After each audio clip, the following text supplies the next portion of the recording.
सारासार विचार करावो सारासार विचार करावो सारासार विचार करावो सारासार विचार करावो नाम धरा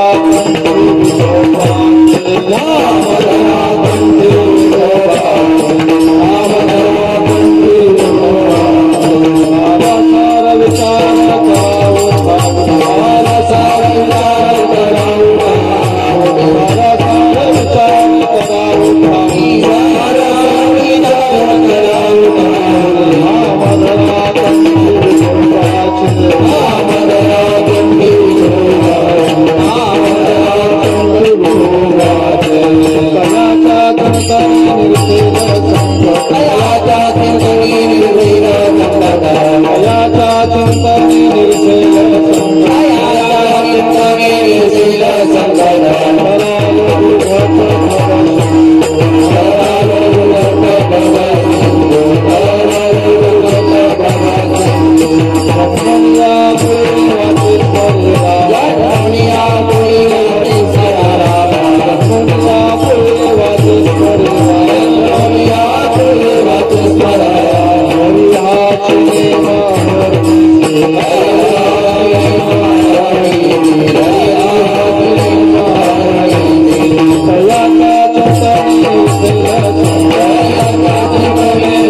नामधर कंठी विठोबाचे तयाच्या चिंतने निरसेल संकट तराल दुर्घट भव सिंधू जन्मुनिया कुळी वाचे स्मरे राम धरी हाची नेम अहर्निशी तयाच्या चिंतने निरसेल संकट तराल दुर्घट भव सिंधू तुका म्हणे कोटी कुळेती पुनीत तुका म्हणे कोटी कुळेती पुनीत भावे गाता गीत विठोबाचे तयाच्या चिंतने निरसेल संकट तराल दुर्घट भव सिंधू पांडुरंगा करू प्रस्थान पांडुरंगा करू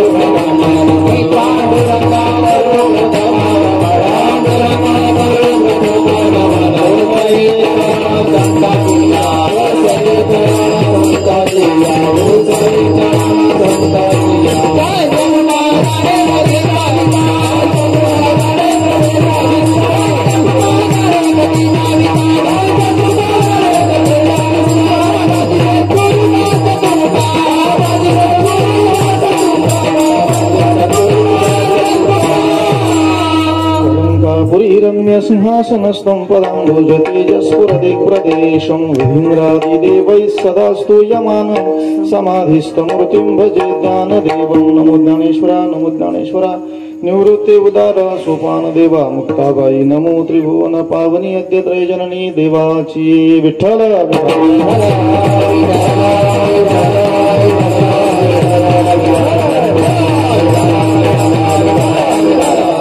सारा सार विचार करा उठा उठी नाम धरा कंठी विठोबाचे तयाच्या चिंतने निरसेल संकट तराल दुर्घट भव सिंधू प्रस्तुत प्राप्त प्रसंगी चिंतन सेवेसाठी उपस्थित केलेला अभंग श्रीमंत श्री संत जगद्गुरु तुकाराम महाराजांचा असून या अभंगाद्वारा जगद्गुरु तुकोबराय मानवी जीवनाला एक विचार देतात उपदेश करतात मार्गदर्शन करतात की बाबा मानवी जीवन निसर्गतः ईश्वर कृपेनं विचार प्रवाही जीवन आहे तर जीवनामध्ये विचार करा आणि तो विचार करत असताना म्हटले कशाचा विचार करा या जगतामध्ये सार काय असार काय याचा विचार करा आणि हा सगळा विचार करून सार असणारे भगवान परमात्म्याचं नाम कंठामध्ये धारण करा महाराज सांगतात त्याचं नित्य चिंतन स्मरण आणि भगवान परमात्म्याचं नित्य चिंतन आणि नामस्मरण केलं तर काय होईल म्हटले यदा कदाचित जीवनात जर एखादं सामान्य संकट आलं तर संकटाचं सहजगत्या निरसन होईल आणि जीवाच्या पाठीमागे अनादी कालापासून लागलेला हा जो काही जन्म मृत्यूचा संसार आहे या संसारातून सुद्धा हा जीव उद्धरून जाईल तरून जाईल पहिले तीराला जाईल आणि हे महाराज सांगतात काय करायचं तर अहर्निशी सातत्यपूर्ण त्या भगवान प्रभू रामचंद्र परमात्म्याचं नित्य नामस्मरण करायचं सारखं भजन करायचं तोच नेम एक जीवनामध्ये या ठिकाणी घ्यायचा आहे आणि एवढी साधना जीवनामध्ये अनुकारली अंगीकारली स्वीकारली तर म्हटले त्या साधकाचा उद्धार होणारच आहे पण त्याची असणारी अनेक कुळ ही सुद्धा पुनीत पुण्यवान पावन होतील आणि उद्धरून जातील विठ्ठल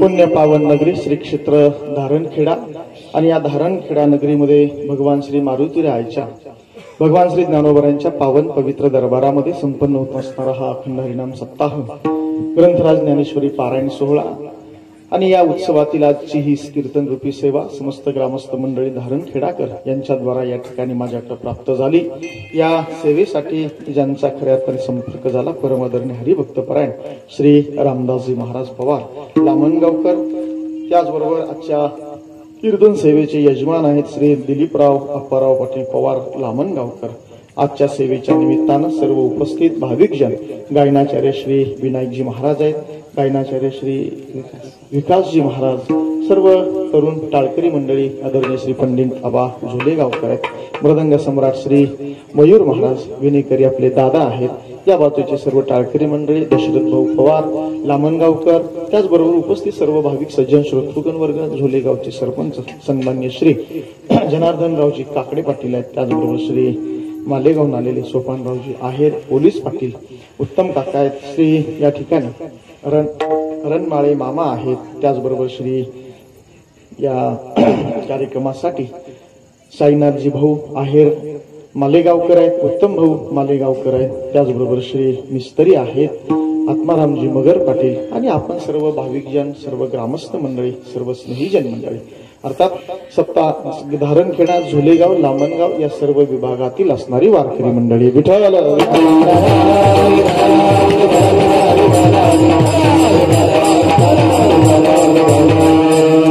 जीवन जगत असताना आपण जर या जगताचा एक अभ्यास केला, परिशीलन केलं, अवलोकन केलं तर या जगामध्ये 84 लक्ष योनी आहेत आणि या सर्वांमध्ये सर्वश्रेष्ठ जीवन जर कोणाचं असेल तर ते मानवी जीवन आहे. कारण का, माणसाला जे विशेषत्वाने देवाने दिले ते अन्य ठिकाणी आपल्याला पाहायला मिळत नाही, अन्य ठिकाणी ते आपल्याला अनुभवायला मिळत नाही. जर विचार केला तर बाकीच्या प्राण्यांच्या, मानवाच्या अर्थात मानवी जीवनाच्या काही गोष्टी सारख्या आहेत, पण माणसाकडे विशेष काय तर ज्ञान आहे, माणसाकडे विशेष काय तर विचारशक्ती आहे, माणसाकडे विशेष काय आहे तर विशेष असणारी त्याच्याकडे बुद्धिमत्ता आहे. ही मानवी जीवनाची विशेषता आहे, ही मानवी जीवनाची महती आहे. खऱ्या अर्थाने जर विचार केला तर बाकीचे जे प्राणी आहेत त्यांचा आणि मानवी जीवनाचा जर आपण एक तुलनात्मक विचार केला तर काही जे प्राणी आहेत ते माणसापेक्षा शक्तीच्या दृष्टीनं विशेष आहेत, बलवान आहे. जर विचार केला तर हत्ती म्हटलं तर प्रत्यक्ष बलाचं प्रतीक आहे, हत्ती म्हणजे प्रत्यक्ष बलाचं प्रतीक आहे. केवढे असणारं बळ हत्तीकडे आहे, म्हणून हत्ती इतकं बळ निश्चितच माणसाकडे नाही आहे. किंबहुना विचार केला तर शूरता, वीरता, धीरता हे सगळे जर या सगळ्या गुणांचा विचार केला तर वाघ, सिंह यांच्याकडे असणारे ही विशेष गुण आहेत. त्याचबरोबर आणखीन वेगवेगळे प्राणी वेगवेगळ्या गुणानं, वेगवेगळ्या शक्तीनं या जगात परिचित आहेत, प्रकाशित आहेत. माणसाच्या आणि त्यांच्याही काही गोष्टी समान सांगितल्या नाथ महाराजांनी. आहारणे द्रा वैमैत्री सर्व योनिशी समसमान परी मनुष्य देहीचे ज्ञान अधिक जाण सर्वाहुनी. म्हटले माणसाकडे अधिक काय सर्वांपेक्षा तर ज्ञान आहे, माणसाकडे अधिक काय सर्वांपेक्षा तर विशेष असणारी बुद्धिमत्ता आहे, विशेष असणारी विचारशक्ती आहे. ही माणसाकडे अधिक आहे, सर्वांपेक्षा विशेष आहे. कारण जर विचार केला तर माणसाकडे विचार आहे, मनुष्य विवेकी आहे, त्याच्या ठिकाणी योग्य अयोग्य, खरं खोटं या सगळ्या गोष्टीचा विचार काय निश्चितच मनुष्य करू शकतो. अन्य ठिकाणी हा विचार आणि हे ज्ञान फारसं आपल्याला पाहायला मिळत नाही. महाराज बोलतात अनेक हे ज्ञान नाही कोठे. म्हटले कोणतं ज्ञान अन्य ठिकाणी आणखीन पाहायला मिळत नाही. याची देही घडे देवाचे भजन, अनेक हे ज्ञान नाही कोठे. या देहामध्ये भगवान परमात्म्याचं भजन, भगवान परमात्म्याचं नामस्मरण, भगवान परमात्म्याचं चिंतन करता येतं, अन्य ठिकाणी हे फारसं आपल्याला पाहायला मिळत नाही. म्हणून जर एक विचार केला मानवी जीवनाचा तर सरते शेवटी निर्माण झालेला जो देह आहे तो म्हणजे हा मनुष्य देह आहे. देवाने ही सगळी सृष्टी निर्माण केली आणि सगळ्या सृष्टीच्या निर्मितीनंतर एकदा सीमावलोकन केलं, मागे वळून बघितलं, मग देवाने जाणलं की अरे याच्यामध्ये आपल्याला ओळखणारे, जाणणारे, ओळखून आपल्याकडे येण्यासाठी प्रयत्न करणारे फारसे कोणी दिसत नाही. आणि मग एक शेवटी असणारा देह अर्थात निर्माण केला तो म्हणजे हा मानवी देह आहे. हा निर्माण करत असताना याच्याकडे काय जर अधिक दिलं असेल तर महाराज नाथ महाराज बोलतात बाहुल्य मनुष्य देही निज ज्ञान घातले पाही जेणे ज्ञाने देही विदेही पाही पावती. जर विचार केला तर याच्याकडे अधिक काय दिलं. म्हटलं एक बाहुल्यासारखा हा मनुष्य देह निर्माण केला आणि याच्यामध्ये अधिक काय टाकलं तर ज्ञान टाकलं, अधिक काय टाकलं तर विचार टाकला की ज्या ज्ञानाच्या द्वारा या मानवी जीवनाला असा विशेष अधिकार आहे की या जीवनामध्ये तो साधना आणि भक्ती करून नामस्मरण किंवा आधी वेगवेगळी जी साधन आहेत या साधनेचा आश्रय घेऊन भगवान परमात्म्याकडे तो जाऊ शकतो. किंबहुना याच देहामध्ये राहून देहाकार वृत्तीचा विसर पाडून विधेय स्थितीचा एक अनुभव घेऊ शकतो. विठ्ठल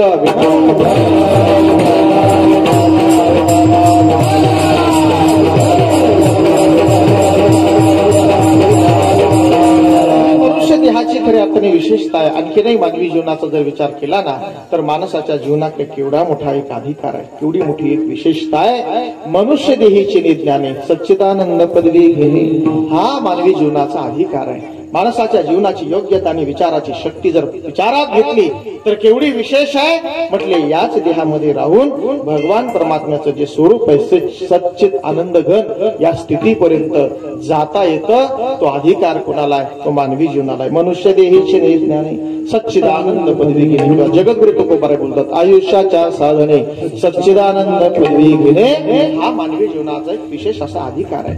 ही मानवी जीवनाची विशेष योग्यता आहे. आणि म्हणून जर विचार केला तर मानवी जीवन जे ह्या जगामध्ये कसं आहे विशेष आहे. सर्वांमध्ये कसं आहे तर सर्व योनींच्या अर्थात विचार केला प्राण्यांमध्ये तर सर्वश्रेष्ठ असं जीवन हे मानवी जीवन आहे. विठ्ठल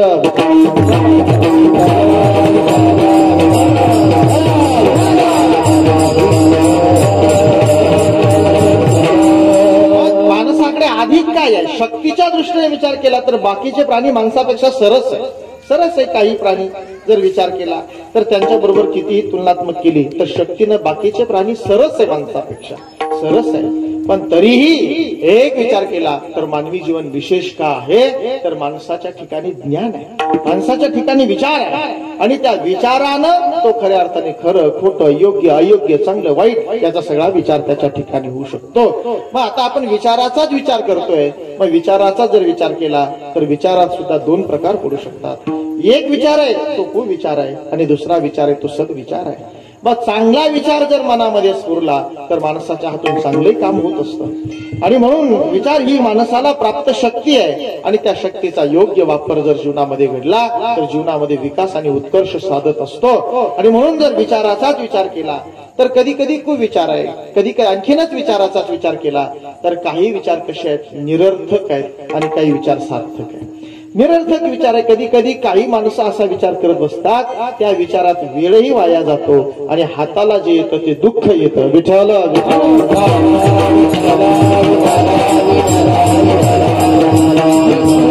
विचार केला तर विचारातही वेळ जातो ना, हाताला येतं वाट्याला येतं ते दुःख येतं, विचार करिता वाया जाये वेळ लटिके ते मूळ फजितीचे. निरर्थक विचार आहे. काही माणसं गरज नसताना नको तो विचार बराच करत बसतात आणि त्या विचारात होतं काय, तो विचारच चुकीचा असल्यामुळे नको असलेलं टेन्शन गरज नसताना मनुष्य मानून घेतो आणि त्याने काय होतं, दुःखी होऊन जातो गरज नसताना.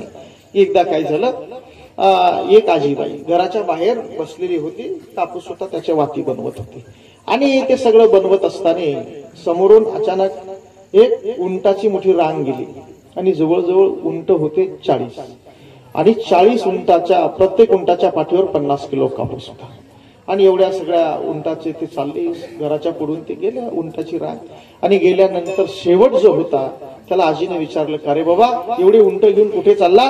तो म्हटलं, आजी हे उंट घेऊन आम्ही प्रवास करतोय, प्रत्येक उंटाच्या पाठीवर 50 किलो कापूस आहे. म्हटले उंट किती आहेत? म्हटले अशी उंट 40 आहेत.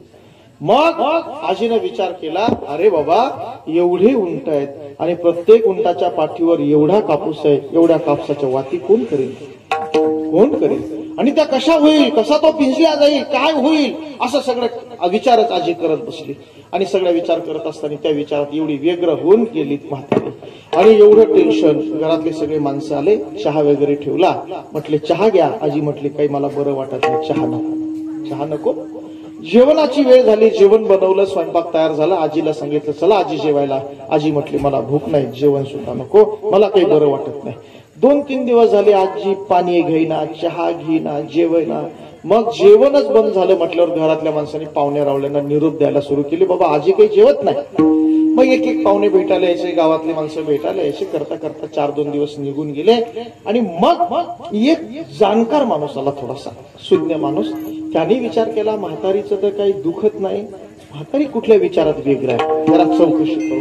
आणि म्हणून तो म्हटला, आजी आज कोण आलं होतं? म्हटले आज इथले पाहुणे आले, ते तिकडचे पाहुणे आले. बर काल कोण आलं? म्हटले गावातले ते माणसं आले, परवा आले, भेटून गेले. करता करता करता आजी कुठपर्यंत बोलत आल्या, ज्या दिवशी उंट घरासमोरून गेले होते का तिथपर्यंत गप्पा करत आजी आल्या. आणि मग सांगितलं आजी ते उंट. आजीने सांगितलं रे बाबा 4 दिवस झाले, परवा आपल्या घरासमोरून एवढे उंट गेले. म्हटले ते सगळे उंट गेले, प्रत्येक उंटाच्या पाठीवर 50 किलो कापूस होता. अशी उंटांची संख्या 40 होती. एवढ्या कापसाच्या वाती कोणी केल्या असेल किंवा कोण करील, कसं होईल ते? त्या माणसाने सांगितलं अच्छा आजी या विचारात आहे. आता तो माणूस हुशार होता, त्यांनी सांगितलं पुढे काय झालं असेल असू द्या, पण म्हातारी मात्र या विचारातून आपल्याला बाजूला करणार.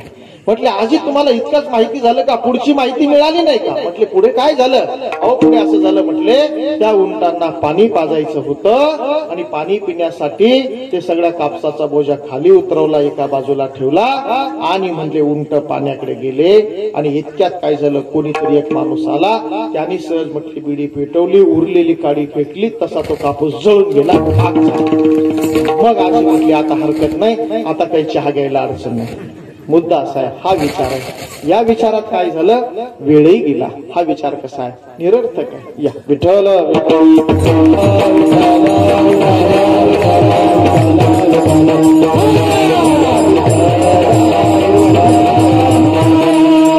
विचार आहे, हा विचार कसा आहे? निरर्थक विचार आहे. विचार कसा असला पाहिजे? सार्थक, चांगला असला पाहिजे, की ज्याच्यातून काहीतरी प्राप्त होणार आहे. तो वेळ चांगला गेला पाहिजे, त्याच्यातून काहीतरी मिळालं पाहिजे, असा चांगला समर्पक आणि सार्थक विचार असला पाहिजे. विचार करायचा आहे, पण तो चांगला करायचा आहे. आणि म्हणून सुखी, कारण महाराजच सांगतात बाबा, विचाराशिवाय खऱ्या अर्थाने समाधान सुद्धा नाही. विचारावाचुनी न पविजे समाधान. समाधान सुद्धा विचारानं प्राप्त होत असतं. आणि म्हणून विचार कसा असला पाहिजे? चांगला असला पाहिजे, चांगला विचार केला पाहिजे. आणि मग महाराज सांगतात बाबा, मानवी जीवनाचा जर विचार केला तर मानवी जीवन निसर्गत, हाच कसं म्हटले, विचार प्रवाही जीवन आहे. विचार सहजच माणूस करत असतो ना. एकटा असला तरी विचार करतो, अनेक जण एकत्र आले तरी विचार करतो, विचार करतच असतो. मग महाराज सांगतात विचारच करायचा आहे, पण तो विचार कसा करायचा आहे? या जगतात सार काय, आसार काय, याचा विचार करायचा अभंगाचे प्रथम चरण. सारा सार विचार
निसर्गता जी शक्ती प्राप्त आहे ती विचार शक्ती आहे. मग विचारच करा, पण तो विचार करत असताना कसा करा म्हटले, या जगतात सार काय, आसार काय याचा विचार करा.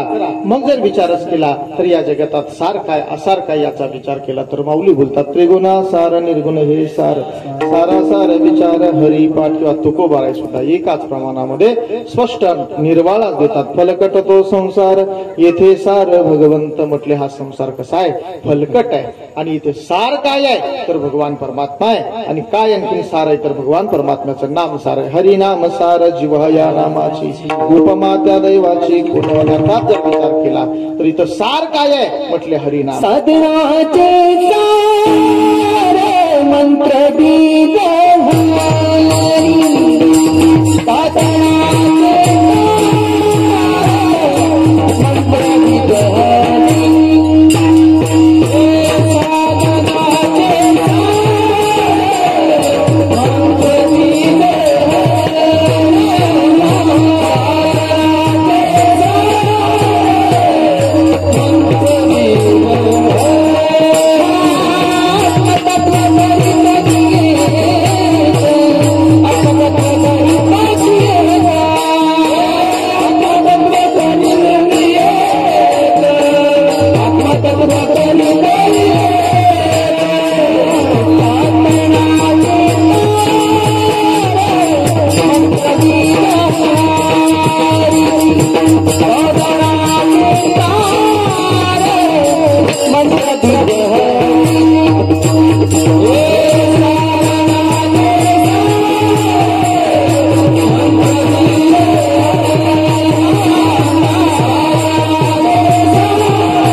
असेल तर हरी नाम सार आहे, भगवान परमात्म्याचं नाम सार आहे. आणि असं असणार सार जे नाम आहे त्या नामाचं चिंतन करायचं. जगद्गुरु तुकोबर आपल्याला सांगतात, नामधरा कंठे विठोबाचे.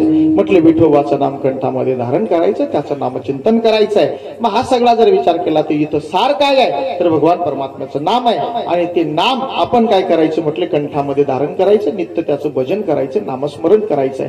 आणखी एक जर विचार केला तर आज वर्तमान काळामध्ये माणसाला पेलवेल आणि सर्वांना सहज झेपवेल असं साधन जर कोणतं असेल तर ते भगवान परमात्म्याचं नाम आहे. तसा जर विचार केला तर मग योगाचा विचार आहे, कर्माचा विचार आहे, दानाचा विचार आहे, ज्ञानाचा विचार आहे, आणखी व्रत आहे. त्याचबरोबर विचार केला तीर्थयात्राधिकांचा, यज्ञाचा, ही सगळी असणारी साधनच आहे. पण हे जरी सगळे असेल तरी माणसाला ती सहज शक्य नाही. आणखीन विचारच जर केला तर या सगळ्या साधनांचा विचार केला तर इथं कुठंतरी देशकाल अवस्थेचं बंधन येतं, कुठं देशकाल पात्राचं बंधन येतं. पण भगवान परमात्म्याचं नामस्मरण या साधनाचा विचार केला तर हे सर्वांसाठी कसं आहे, सोपं साधन आहे. केला राज्यभार चालायचा. मग जर विचार केला तर मोडून या वाटा सूक्ष्म दुस्तर, केला राज्यभार चालायचा. सर्वांसाठी सोपा मार्ग, राजमार्ग कोणता असेल तर तो नाम मार्ग आहे. विठ्ठल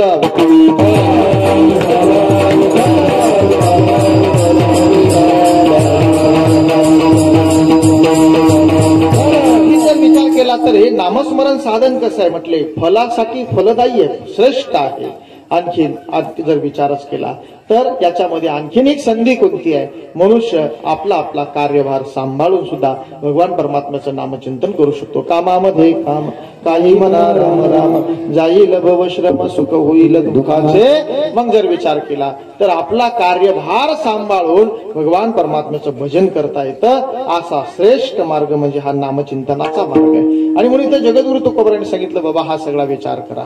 हा संसार किती तुम्ही करत राहिलात तर हा कसा आहे, फलकट आहे. याच्यातून इथं कोणाला आनंद आणि सुख कधी मिळालेलंच नाही आणि कधी पूर्तता सुद्धा झाली नाही. मग सुख देणारं साधन भगवान परमात्म्याचं नाम आहे. आणि तेच काय करा म्हटले, तुम्ही सगळा विचार करून भगवान परमात्म्याचं नामच कंठामध्ये धारण करा. याचा अर्थ सातत्यपूर्ण देवाचं नाव घ्या. मग जर विचार केला तर जगद्गुरु तुकोबाराय नित्य भगवान परमात्म्याचं भजनच करतायत. महाराज सांगतायत, आमचं ध्येय उद्दिष्ट आणि साधन ठरलेलं आहे, करू याची कथा नामाचा गजर. आम्हा संसार काय करी किंवा सदा नाम घोष करू खरी कथा, तेने सदा चित्ता समाधान. आम्ही नित्य भगवान परमात्म्याचं भजन करतो. म्हणे किती करतोय, महाराज सांगतात, माझी मज झाली अनावरवाचा छंद या नामाचा घेतलासे. आम्ही किती भजन करतोय म्हटले, सारखं सारखं भगवान परमात्म्याचं भजन करतोय आणि भगवान परमात्म्याचं नामस्मरण करतोय. आणि महाराज तोच विचार सुद्धा आपल्याला देतात. कारण का, कलियुगामध्ये सर्वांसाठी सोपं साधन जर कोणतं असेल तर हे भगवान परमात्म्याचं नामचिंतन.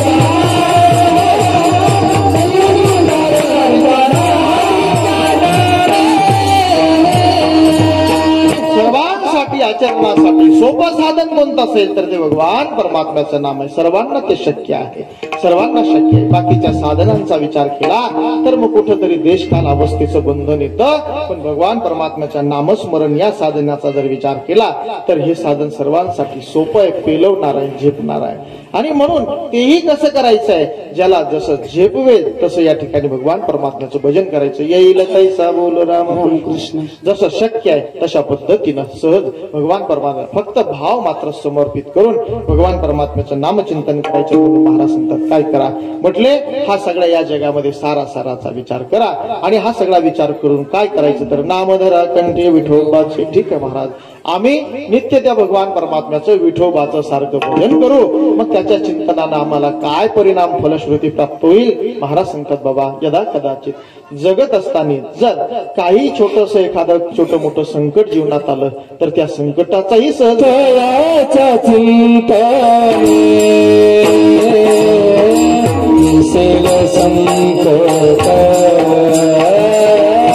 तयाच्या चिंतने दिसेल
संकट जर विचार केला तर भगवान परमात्म्याचं भजन नामस्मरण नित्य चिंतन करत राहिलो ना तर म्हटले जर यदा कदाचित जीवन जगत असताना एखादं संकट आलं त्या संकटाचं भगवान परमात्म्याच्या चिंतनाच्या शक्तीनं सहजगत्या काय होतं निरसन होऊन जातं निघून जातं ते संकट सहजगत्या आणि जर एक विचार केला जीवाच्या पाठीमागे खरं मोठं संकट कोणतं असेल तर हे संसाराचं आहे कोणता संसार हा जन्म मृत्यूचा संसार आहे हा खऱ्या अर्थाने याच्यामध्ये जास्त भरडला जातोय जीव दुःख भोगतोय आणि मग विचार केला तर ज्यांचं जीवन भगवान परमात्म्याच्या साठी समर्पित आहे भगवान परमात्म्याच्या नामस्मरण साधनासाठी समर्पित आहे त्यांच्या वाणीनं भगवान परमात्म्याच्या नित्य भगवान अर्थात नामचिंतनाचा छंद घेतलेला आहे असे जे भगवत भक्त आहे असे जे असणारे भगवान परमात्म्याचे सेवक आहे यदा कदाचित त्यांच्या जीवनामध्ये एखादं छोटं मोठं संकट आलं तर त्या संकटाचं सहजगत्या काय होतं निरसन होऊन जातं अहो त्यांचं जीवन तर समर्पित आहे पण जर विचार केला सामान्य माणसं तुम्ही आपण आपलं असणारा खऱ्या अर्थाने काय समर्पण आहे पण आपल्याही जीवनाचं रक्षण संगोपनाने सांभाळ करणारा तो परमात्माच आहे जगद्गुरु तुकोबा तर खऱ्या अर्थाने आश्चर्य व्यक्त करतायत महाराज सांगतात अरे बाबा सगळ्या जगाचं भरण पोषण संगोपन सांभाळ करणारा तो परमात्मा आहे तरी तुम्ही त्याची आठवण करत नाही काय आहे कारेनाठविषी कृपाळू देवासी पोषितो जगाशी एकला तो म्हटले सगळ्या जगाचं भरण पोषण सांभाळ करणारा कोण आहे तो परमात्माच आहे एवढंच नाही महाराज यदा कदाचित एखादी छोटी मोठी घटना संकट जर आपल्या वाट्याला आलं ना तर भगवान परमात्माच एखाद्या माणसाच्या अंतकरणात स्मृती देतो शक्ती देतो प्रेरणा देतो आणि त्याला तात्काळ तिथं मदतीला पाठवतो चांगला विचार करा ना तुम्ही ओळखीच्या ठिकाणी ओळखीचे माणसं कधी कधी गरज असून त्यांना परिस्थिती लक्षात येऊन सुद्धा मदत करत नाही असे अनुभव आहेत नाही असं नाही आणि अनोळखी ठिकाणी काही आपला परिचय नाही प्रांत परिचित नाही माणसं परिचित नाही ओळखीची नाही पण मोठं सहकार्य होऊन जातं कशामुळे हे खऱ्या अर्थाने देवानी त्यांच्या हृदयात दिलेली ती स्मृतीच आहे ना कल्पना करा तुम्ही एखादा माणूस आहे गावाच्या बाहेर निघाला आणि काही दुसऱ्या गावाला जायचं होतं पण करता करता मध्येच काय झालं प्रवासात पेट्रोल संपलं तेल संपलं गाडीचं पेट्रोल संपलं गाडी उभी केली परिचित सगळी माणसं आहेत आणि येणारी माणसं परिचित आहे, पण माणसं लांबूनच बघायची. अरे गाडीचं तर काहीच नुकसान नाही, गाडी चांगली उभी आहे, फोनही आलेला नाही, या माणसाबरोबर कोणी बोलत नाही. का उभा आहे? निश्चित पेट्रोल संपलं असेल, कारण गाडी पंक्चर नाही, चांगली आहे. मग तो माणूस जवळ येण्याच्या अंदाजात हा त्याला हात देतो की बाबा थांबला पाहिजे, मदत झाली पाहिजे. एकूण हा हात देण्याचा अंदाज, अशी परिस्थिती निर्माण झाली की तो खिशात असलेला फोन, न आलेला फोन असा उचलतो, कानाला लावतो, बोला बोला काय म्हणता, अर्जंट आहे का, आलोच, म्हणजे याच्याकडे लक्ष देत नाही. का? त्याला माहिती हा काय करणार आहे, पेट्रोल संपलं म्हणजे मागणार आहे. अशी बरीच माणसं जातात, कोणी थांबत नाही, आणि थांबला तरी सहज कोणी सहकार्य करत नाही. एक माणूस थांबलाच, थांबल्यानंतर त्याने सांगितलं काय झालं, अरे काय नाही म्हटलं, काय झालं, प्रवासाला निघालोच आहे, घरून निघालो, गाडीत तेल आहे असं मला वाटलं, अंदाज माझा चुकला, जरा ते अर्ध्यातच संपलं, पोहोचायला थोडासा अंतर बाकी आहे, थोडस जर पेट्रोल मिळालं तर बरं सहकार्य होईल. तो माणूस म्हणतो हे बघ, अगोदरच नियोजन करून निघायचं, भरपूर पेट्रोल टाकून घ्यायचं, आपल्याला जायचं कुठं, पोहोचू का न पोहोचू हा सगळा विचार करायचा. आणि एवढं सगळं जर होतच नसेल तर गाडी वापरण्याची तरी काय गरज आहे, एवढं काय त्याच्यामध्ये अर्जंट आहे. तो म्हणतो अरे बाबा सगळी चूक झाली पण थोडं सहकार्य कर. तो म्हटला ते जमणार नाही, कारण का मीच पोहोचेल का नाही सांगता येत नाही. म्हणजे अशी अडचण आहे. परंतु कधीतरी कल्पना करा, वेळ रात्रीची आहे, प्रवास चाललेला आहे आणि बराच अजून अंतर आहे पोहोचण्यासाठी. अशा वेळी अचानक गाडी पंक्चर झाली, टायर पंक्चर झालं आणि मग करायचं काय, तो गाडी लोटत चाललाय, तितक्यात जवळच एक वस्ती होती. त्या वस्तीवाला माणूस बाहेर आला, त्या माणसाला त्यांनी नमस्कार केला, रामराम केला, विचारपूस केली, चौकशी केली, गाव कुठलं, जायचंय कुठं आहे, ही सगळी चौकशी झाली. आणि तो घर मालक म्हटला हे बघा पाहुणे, आता तुमची गाडी काय झाली, म्हटले आता पंक्चर झालेली. मग आता काय करणार आहे, म्हटले आपण इथं कुठं तरी पंक्चर स्टेशन सुद्धा नाही.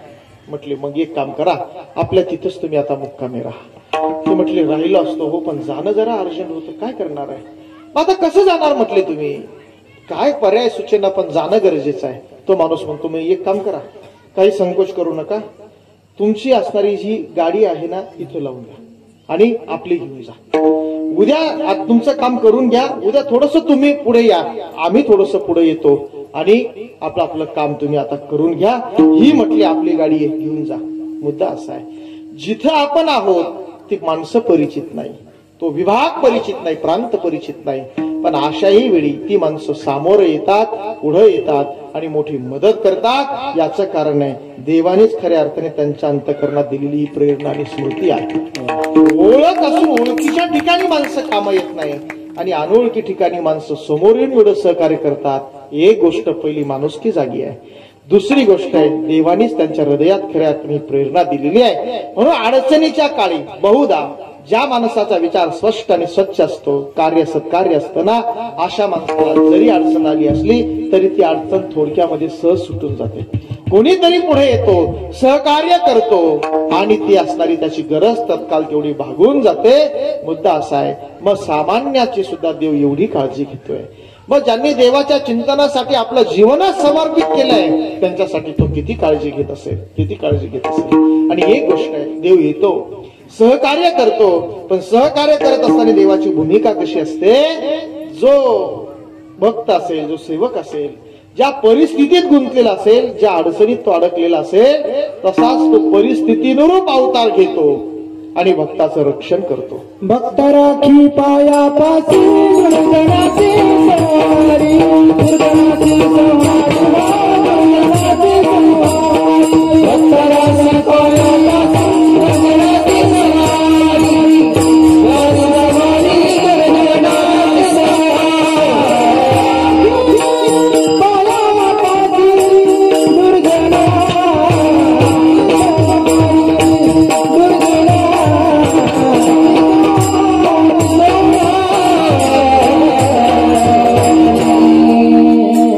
जर विचार केला तर भक्ताचं रक्षण भगवान परमात्मा हा कसं आहे, सहजतेनं या ठिकाणी करत असतो, सहजच करतोय. आणि भक्ताला जी परिस्थिती असेल तशा परिस्थितीत जाऊन खऱ्या अर्थाने त्याचा सांभाळ करतोय, त्याचं संगोपन करत असतो. मग जर विचार केला तर आई साहेब म्हणतात, द्रौपदी मातेला गरज वस्त्राची होती ना तर भगवान परमात्माच वस्त्र झाला. कौरवी पांचाळी सदे माझी आणली, वस्त्र हरणे वस्त्रे कैसे झाली माऊली. तिथंच तोच वस्त्र रूप धारण करून आणि द्रौपदी मातेला वस्त्र पुरवली. जी भक्ताला अडचण असेल, मग गोरोबा काकांच्या जीवनामध्ये जर विचार केला, गोरोबा काकांनी विचार केला, माझ्या हाताने माझी शपथ मोडली. मोठा चरित्र भाग आहे. माझ्या हाताने माझी शपथ मोडली ना, म्हणजे हातच आता ठेवायचे कशाला म्हटले. मग धारदार शस्त्राने आपले हातच कापून टाकले. मग गाडगे घडवण्याचा, मडके घडवण्याचा हा सगळा असणारा उद्योग थांबल्या गेला. आणि मग थांबल्यानंतर आता कसं हे सगळं चालणार आहे. देवाने विचार केला, अरे माझ्या नामचिंतन करत होते आणि माझीच या ठिकाणी खऱ्या अर्थाने त्यांनी माझी शपथ घेतलेली आहे आणि तीच मोडली हाताने, म्हणून हातच त्यांनी स्वतः या ठिकाणी कापून टाकले. मग आता गाडगे घडवणं, मडके घडवणं हे सगळं थांबलेलं आहे म्हटले. मग देवच तिथं कुंभार झाला आणि गोरोबा काकांच्या घरी गाडगी मडकी घडू लागला.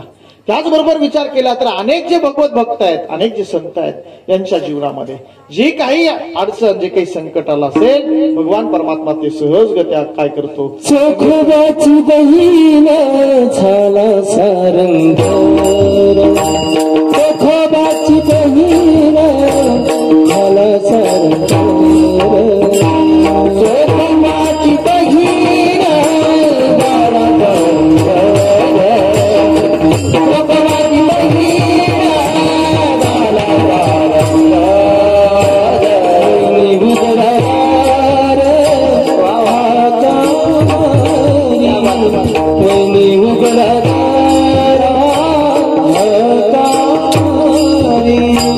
चोखोबाची बहीण झाला सारंग, चोखोबाची बहीण झाला सारंग.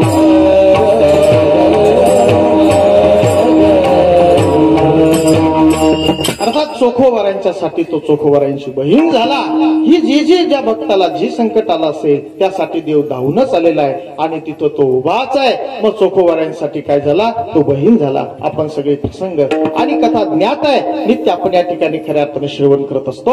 मग ज्या भक्ताला भगवान परमात्माचे जे नामस्मरण करतायत, नामचिंतन करतायत, त्यांच्या जीवनात जरी यदा कदाचित विशेषतः संकटच येत नाही, आलं तरी त्या संकटाचं सहजगत्या भगवान परमात्मा काय करतो, निरसन करतो. तयाच्या चिंतने निरसेल संकट. आणि विचार केला तर जीवाच्या पाठीमागे खरं जर कोणतं संकट असेल तर ते मोठं संकट म्हणजे या जन्म मृत्यू संसाराचं आहे.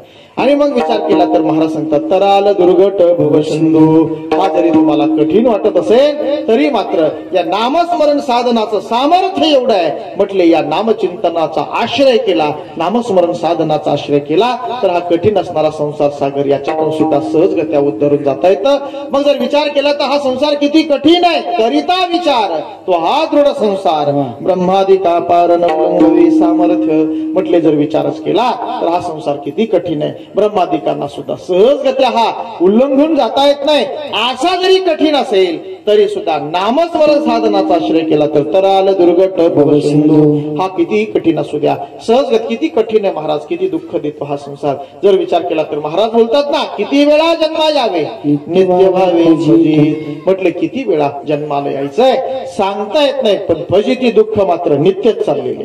फजिती दुःख काय नित्यच आहे. मग हा सारखा असणारा खरा आहे. किती दुःख आहे महाराज, जन्माला येण्याच्या अगोदर दुःख आहे. प्रथम केला गर्भीवास काय ते सांगावे सायास, दुःख भोगिले नवई मास आलो जन्मास येत वरी, बालपण गेले नेनता तारुण्य दशे विषयी व्यथा, वृद्धपणी प्रवर्तली चिंता मरे मागता जन्मधरी. असा असणारा हा खऱ्या अर्थाने दुःखदायी असणारा विचार आहे. मग गर्भवासाचा दुःखाचा विचार केला तर काय सांगू गर्भीची यातना, म्हणजे भोगिता नारायणा मांस मळमूत्र जाना तुझं क्षण क्षणाध्यात असे. मग हा असणारा सगळा कठीण आहे. मग या कठीण जरी संसार असेल तरी सुद्धा महाराज सांगतात नामस्मरण किंवा नामचिंतन केलं तर याच्यातून सहजगत्या उद्धरून आणि तरुण जाता येईल. म्हणून एक काम करा म्हटले, काय करा, नामरूपी नौका मजबूत करा, नावधड करा सहस्रनामाची जे भवसिंधूशी थडी पावे.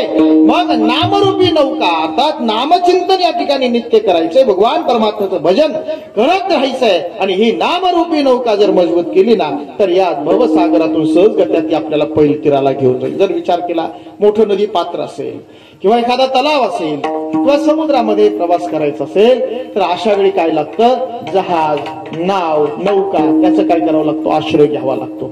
आणि मग या बाजूकडून त्या बाजूला जाता येतं, पलीकडच्या बाजूला जाता येतं. मग नाव जर मजबूत असेल, धड असेल, चांगली असेल तर ते शक्य आहे.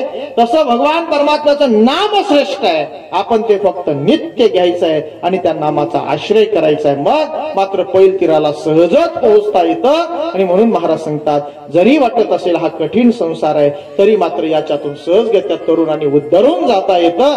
तराल दुर्गट भव सिंधू म्हटले, जरी कठीण वाटत असेल तरी सुद्धा सहजगत्या उद्धरून जाता येतं. हे भगवान परमात्म्याच्या नामाचं सामर्थ्य आहे. मग महाराज आमच्याही लक्षात आलं खऱ्या अर्थाने भगवान परमात्म्याचं नामचिंतन श्रेष्ठ आहे. आम्ही ते करायचंय, पण कसं करायचंय महाराज सांगतात, अहर्निशी सातत्यपूर्ण प्रभू रामचंद्र परमात्म्याचंच भजन करायचंय. अभंगाचं तिसरं चरण. जन्मनीय कुणी वाटे करा राम, जन्मनीय कुणी वाटे करा राम, जन्मनीय कुणी वाटे राम,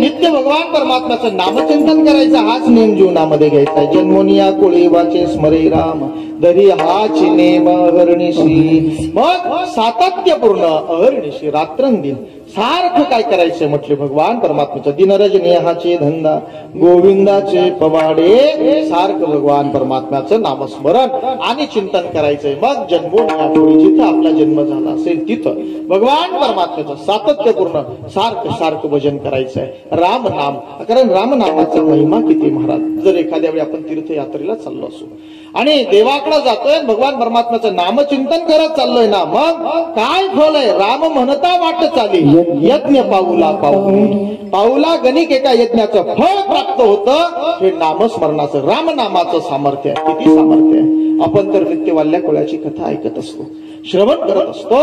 रस्त्यानं जाणाऱ्या पांतस्थाला अडवायचं, अडवल्यानंतर त्याच्याकडचं धन हिरावून घेऊन त्याला मारायचं, असा सगळा प्रयोग चालायचा. आणि असं चालता चालता एके दिवशी नारद महर्षी त्या रस्त्याने गेले आणि नारद महर्षी जात असताना नारद महर्षीला अडवलं. आणि अडवल्यानंतर मग महर्षीने सांगितलं की अरे बाबा, तू हे जे सगळं करतोय, हे सगळं करत असताना याच्यातून निर्माण होणारं जे पाप आहे, या पापाचे वाटेकरी कोणी होणार नाही. धनाचे लाभधारी सगळेच आहे, धनाचे लाभधारी सगळे आहे, पण याच्यातून जे निर्माण होणारं पाप आहे हे तुला एकट्याला भोगावं लागेल आणि त्यानं तुला दुःख वाट्याला येईल. तो म्हटलं असं कसं होईल, ज्यांच्यासाठी सगळं कमवतोय तेही याच्यामध्ये वाटा घेतील, लाभधारी होईल. म्हटले बाबा असं होत नाही आणि तसं कोणी करणार बी नाही आणि तसं करताही येत नाही. प्रारंभाला महर्षींच्या वचनावरती विश्वास वाटला नाही, म्हणून घरी गेला. घरी जाऊन विचारणा केली आणि सगळ्या विचारणा केल्यानंतर नकारार्थीच उत्तर मिळालं. आणि मग काय करायचं, पुन्हा महर्षींकडे नारदजींकडे आले आणि आल्यानंतर मग नारद महर्षींनी रामनामाचा मंत्र दिला, रामनामाची दीक्षा दिली. राम नामाचा मंत्र दिला, राम नामाची दीक्षा दिली. म्हटले काय करा आता तुम्ही राम राम राम राम राम म्हणत राहा. आणि मग राम राम म्हणायचंय, पण आरंभ करत असताना सरळ येत नव्हतं तर उफराट म्हटल्या गेलं. उफराट पण एक केलं, अंतकरणातली जी तरल भावना होती ती समर्पित केली. कशाच्या ठिकाणी, भगवान परमात्म्याच्या नामचिंतनाच्या ठिकाणी, नामस्मरणाच्या ठिकाणी. आणि समर्पित करून फक्त आणि फक्त राम राम म्हणत होते. आणि करता करता जर विचार केला तर केवढा अधिकार प्राप्त झाला. तर त्यांनी राम अवताराच्या अगोदर रामायण लिहिल्या गेलं. केले रामायण राम किंवा बोलिला वाल्मिक तैसाची करीन वर्तुनी दाविन नामा म्हणे. हे सगळं असणारा श्रेष्ठ अधिकार कशामुळे जर प्राप्त झाला असेल तर भगवान परमात्म्याच्या नामचिंतनामुळे. राम नामाचा हा काय आहे, महिमा आहे. आणि म्हणून भगवान परमात्म्याचं खऱ्या अर्थाने या ठिकाणी काय केलं पाहिजे, नित्य नामस्मरण करायचे. महाराज सांगतात हाच असणारा नेम काय करा म्हटले, तुम्ही घ्या आणि सारखं सारखं काय करा, राम राम राम राम म्हणत राहा. मग विचार केला, राम म्हणा, कृष्ण म्हणा, हरी म्हणा, गोविंद म्हणा. कारण काय या राम नामाचा खऱ्या अर्थाने महिमा आहे. जर विचार केला तर रामकृष्ण नाम सर्व दोषाहरण, जड जीवा तारण हरी. एक विचार जर केला तर राम नामानं काय होतं, तर नित्य राम राम राम राम म्हणत राहिलो तर सकल पापाचं क्षालन होतं. हे रामनामाचा महिमा आहे, हे भगवान परमात्म्याच्या नामाची शक्ती आहे. आणि म्हणून महाराज सांगतात जन्मोनिया कुळे वाचे स्मरे राम. जिथं आपला जन्म झाला असेल तिथं भगवान परमात्म्याचं काय करा म्हटले, नित्य नामस्मरण चिंतन करा, भजन करा. आणि मग महाराज सांगतात बाबा एवढी साधना जीवनामध्ये अनुकारली, अंगीकारली, स्वीकारली. एवढं सारखं भजन जर केलं ना तर तो भगवान परमात्म्याचं, अर्थात भगवान परमात्म्याचं नामस्मरण करणारा जो साधक आहे, जो नामधारक आहे, त्याचा तर उद्धार होणारच आहे. पण त्याची असणारी अनेक कुळं ही सुद्धा पुनीत पुण्यवान पावन होतील, उद्धरून जातील. अभंगाचं शेवट. तुका म्हणे कोटी होई तुका म्हणे कोटी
विठोबा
सांगितलेली जी साधना आहे तेवढी जीवनामध्ये अनुकारली, अंगीकारली, स्वीकारली तर म्हटले काय आहे तर त्या साधकाचा तर उद्धार होणारच आहे. पण त्याची असणारी अनेक जी कुळ आहेत ती सुद्धा पुनीत होतील, पुण्यवान होतील, उद्धरून जातील. असं श्रेष्ठ साधन कोणतं आहे तरी भगवान परमात्म्याचं नाम आहे. जर विचार केला तर ज्ञानोबारांनी सुद्धा या साधनाची महती हरिपाठामध्ये सांगितलीच ना. काय म्हटले या साधनाचा विशेषता आहे तर दोन्ही पक्ष पाही उद्धरती. म्हटली या साधनाची विशेषता अशी आहे की या साधनाच्या आचरणात सहजता आहे आणि फलात श्रेष्ठता आहे. नामस्मरण साधनात जर विचार केला तर काय म्हटले आचरणात सहजता आहे, सहजता आहे आणि फलात काय श्रेष्ठता आहे. काय म्हटले सहजता आहे तर काळ वेळ नाम उच्चारित नाही. आणि आता फळाचा विचार केला तर दोन्ही पक्ष पाही उद्धरती. कोणती दोन पक्ष उद्धरून जातात. नामधारकाचा एक मातृपक्ष आणि दुसरा पितृपक्ष. ही असणारी विशेषता आहे. आणि म्हणून महाराज इथं सांगतात तुका म्हणे कोटी कुळेती पुनीत. अनेक असणारी कुळं पुनीत होतील, पुण्यवान होतील, पावन होतील, उद्धरून जातील. पण भगवान परमात्म्याचं काय करायचं नामस्मरण करायचंय. आणि ते कसं करायचं तर महाराज सांगतात भावे गाता गीत विठोबाचे. म्हटले विठोबाचं गीत गायचंय आणि ते कसं गायचंय भावनेने गायचंय. म्हणून जिथं जिथं भगवान परमात्म्याच्या नामाचा महिमा सांगितला ना तिथं नामासोबत काहीतरी विशेषण आलेलं आपल्याला पाहायला मिळतं. मग आवड म्हणा, भाव म्हणा, प्रेम म्हणा, प्रीती म्हणा हे सगळे असणारे अर्थात शब्द जे आहेत या शब्दामध्ये या विशेषणामध्ये सांगितलेला जो भाव आहे तो नामामध्ये प्रविष्ट झाला की मग साधकाला फल प्राप्त होतं. मग जर विचार केला तर एखादं साधन श्रेष्ठच आहे, साधन श्रेष्ठच असतं. मग साधन अनुष्ठानात जर काही त्रुटी झाली तर मग फल जे आहे ते अर्जन मिळत नाही. पण जशाच पद्धतीनं ते सांगितलंय तशाच पद्धतीनं ते झालं तर मग लवकर फळ प्राप्त होतं. म्हणजे अति उत्कट भावनेने केलेली साधना अति उत्कटतेनं फळाला येते. आणि म्हणून भगवान परमात्म्याचं भजनच करायचं आहे.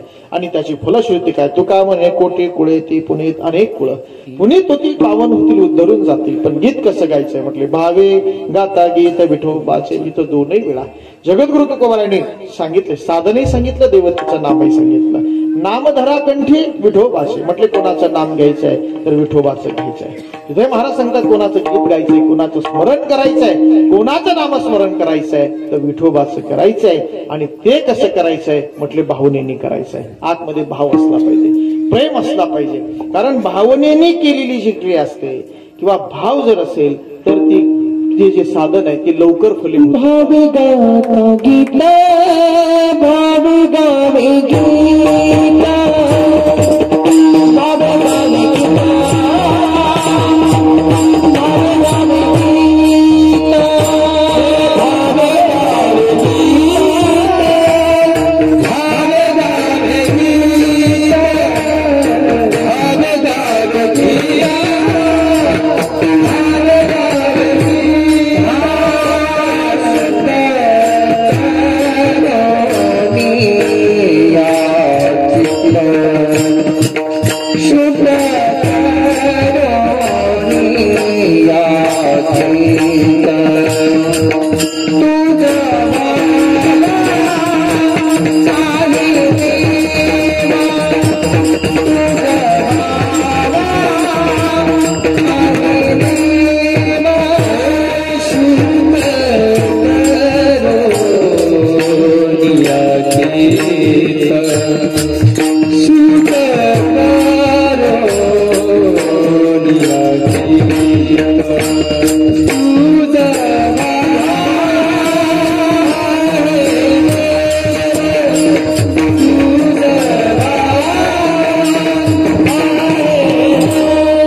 आहे, पण ते नामस्मरण घेत असताना भाव मिश्रित असलं पाहिजे, भाव तिथं असला पाहिजे. भावे गावे गीत शुद्ध करून या चित्त.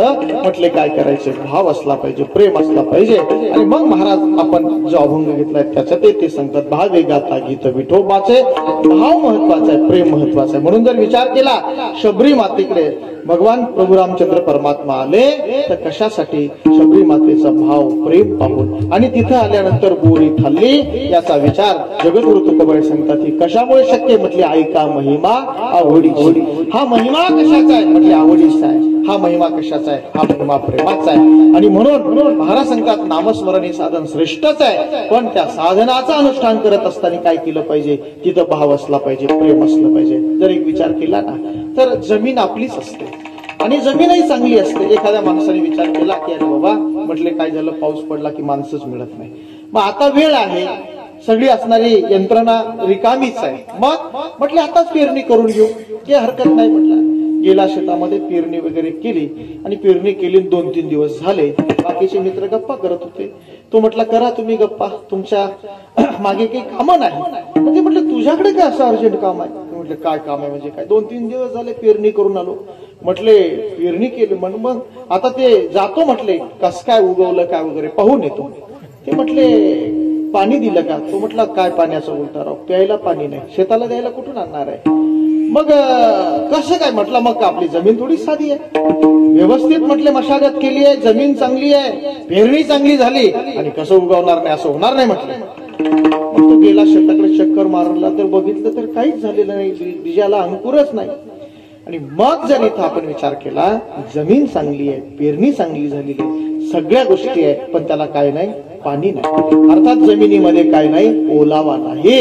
तसं अर्थात आपण या सगळ्या साधना करतोय, पण या सगळ्या साधना करत असताना याच्यामध्ये भक्तीचा, प्रेमाचा, भावाचा काय असला पाहिजे, ओलावा असला पाहिजे, पाझर असला पाहिजे. म्हणून तर माऊली बोलतात ना, रामकृष्ण नामे ही दोन्ही साजिरी. म्हटले ती साजिरी आहे, गोमटी आहे, फुलदायी आहे, पण हृदय मंदिरी स्मराकार आहे. स्मरण कसं करायचं आहे, म्हटले हृदयापासून, प्रेमापासून, हृदयाला पवित्र करून भगवान परमात्म्याचं काय करायचंय, म्हटले भजन करायचंय. मग तसा भाव असला पाहिजे, तसं प्रेम असलं पाहिजे.